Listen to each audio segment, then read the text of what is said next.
தல அஜித் நடிப்பிலும் சிறுத்தை சிவா இயக்கத்திலும் வெளிவந்த படம் வீரம். இப்படம் தமிழகத்தில் மற்றும் தென்னிந்தியாவில் நல்ல வரவேற்பை பெற்றதன் காரணமாக இப்படத்தை தெலுங்கில் ரீமேக் செய்யப்பட்டது. தற்போது இப்படம் வெளியாகியுள்ளது. இப்படத்தை தெலுங்கில் கட்டமாராயுடு என்ற தலைப்பில் ரீமேக் செய்துள்ளனர். இப்படத்தில் பவர் ஸ்டார் மீண்டும் ஒரு நடிப்பு வாய்ப்பு கிடைத்துள்ளது. சந்தானம் வீரம் படத்தில் எடுத்த வக்கீல் கேரக்டரே இந்த படத்தில் பவர் ஸ்டார் எடுத்துள்ளாராம். இப்படத்தை தமிழகத்தில் மட்டும் 150 தியேட்டர்களில் வெளியிடுவதாக அதிகாரப்பூர்வ தகவல் வெளியிடுகிறது.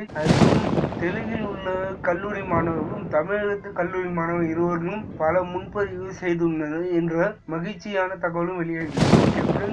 இந்த வீடியோ உங்களுக்கு பிடிச்சிருந்தா சேனலை சப்ஸ்கிரைப் பண்ணுங்க. இதே மாதிரி வீடியோ வேணும்னாலும் சேனலை சப்ஸ்கிரைப் பண்ணுங்க. மறக்காம ஷேர் பண்ணுங்க. தேங்க்ஸ் ஃபார் வாட்சிங். Please subscribe our channel.